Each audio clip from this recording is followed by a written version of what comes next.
Hi,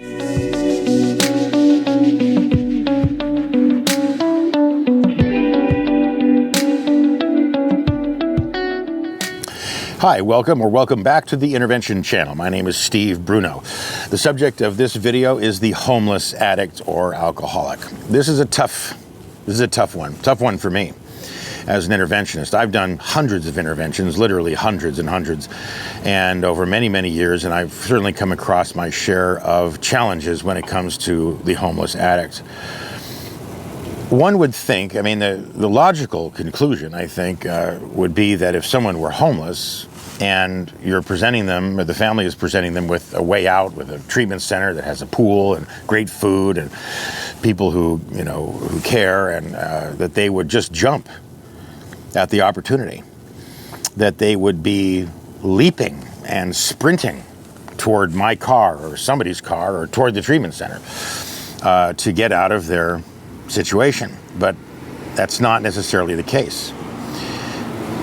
I did an intervention some years ago on an 18-year-old girl, 18-year-old young woman who had become homeless. She rejected her father, who was an affluent ex-cop. I think there was maybe some aggression in the relationship, and she left the house. She was an addict. I don't remember what she was on. I think it was opiates. She was very subdued. I'm fairly sure it was opiates. And so I was charged with locating her, which I was able to do. The father knew the general area where she was, and I showed the picture around some hotels and motels, and I was able to locate her eventually. And I sat down with her. I showed her pictures. We had this fantastic program. It was right on Newport Beach, right on the beach. I invited her out to dinner. I said, let's go down there and go to the Crab Shack, which is this great little fish place, this fun little kind of diner that serves this fantastic fresh fish and crab. And I said, look, let's just go there, get you a meal. We can at least talk about it. We can check it out. And she agreed. She said, okay, we went to the Crab Shack and had a nice meal together. And I was bringing her over to the program, like I said, right on the beach, right on the boardwalk. They have patios that overlook the ocean with the waves coming in and everybody. It was just beautiful. And we kind of got over there, she looked at it from the outside, and she was so, I don't know if depressed is the right word. She was very quiet, and she said, I'm good. I'm okay. I know where to get my clothes. I go to Goodwill parking lot when it's closed, and people drop stuff off. They just dump it in the driveway, and then I pick through it, and I get my clothes for free. And there are a bunch of food banks that I can visit, and I get food for free. And, I make money however I make money. God. So sad. And she said, I'm not going back home with my dad. I told her, you don't have to go home back with your dad. We can just do this, you and me. I can bring you over. You don't have to talk to your dad. You don't have to talk to him the entire time you're there. They don't do group therapy or family therapy there. It's a program of personal repair. And it was a similar program to the one I had graduated from myself. And so I thought I was a shining example of what could potentially be the outcome going in a very degraded state. Myself, I had recovered, I think, rather well, and I told her, I said, you could maybe help people on the streets. You could turn this whole thing around. Nothing fazed her. Nothing fazed her. She seemed, I don't know that happy is the right word, but she seemed okay with what she was doing. And I've seen this again and again and again in my career. In fact, the intervention I'm doing this weekend down in Scottsdale, I did an intervention on this guy 15 years ago, and he was homeless. Well, he was quasi-homeless. His mother was getting him motel rooms fairly often, so he was homeless-ish. He certainly didn't stay at home. He was in these hotel rooms and bouncing around. And really bad black tar heroin habit and meth habit, speedball. That's what you call the combination, speedballs, or speedballing. but I remember he was the same way. He had this aspect to his demeanor that suggested contentment, I guess, or it was some degree of satisfaction.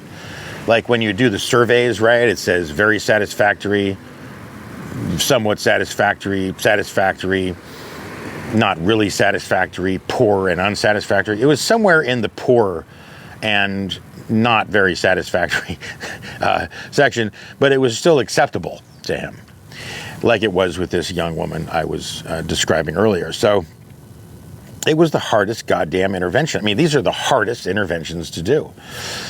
We actually set him up. I hope he's not watching. And if you are, I have no apologies, man. We set you up. We set him up, and he got arrested. And don't do this at home, please. If you don't know what you're doing, for God's sake, don't get engaged in these kind of activities. You'll just, likelihood is you'll just have a big mess for me to clean up, or somebody to clean up if you end up hiring a professional for this.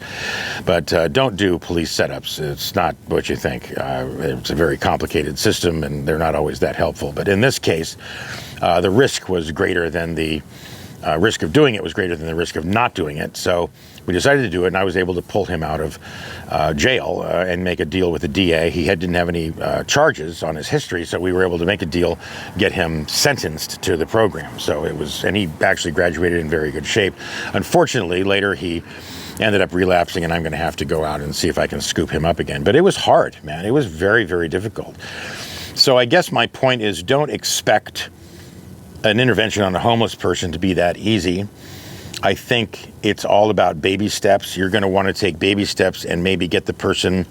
The best thing to do is get them comfortable again, get them a nice hotel room, get them some food, so that you can come in and say, look, there's more of this for you at the detox. You just have to go to detox. We got a nice detox for you to go to. It's comfortable. They'll drug you up, and at least give it a shot. Don't start talking. Do not start talking about months of treatment, about how he needs to change his life and making him wrong and shooting him down and talking about how bad his life is and all that. All that's going to do is distance the person, him or her, from you, from the family. It's not going to encourage him. You want to encourage him and give him or her something that he can have, right? Which is a little bit, just a tiny step. Let's just go down and look. Let's just go down and check it out. Spend the night, right? Spend a week. At least you'll have somewhere to sleep. They feed you, they clothe you, and it's baby steps, all right? Okay, that's about it, I'm going to say, on the homeless addict. To get into the whole strategy, I mean, there are so many variables. I would have to make 100 videos on this just to cover all of the possibilities that you might be facing. So if you do have questions, you're certainly welcome to shoot me an email privately. You can write to me at steve@morethanhope.com.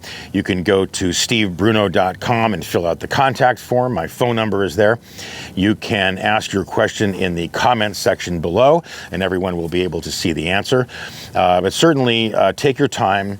Don't rush and fumble. Homelessness can create a panic with family. Never work in a panic if you can help it. It doesn't do anything, although it seems like you're doing something. You're really not, or you may be creating more problems. So, relax as much as you can. Try to be as objective as you can.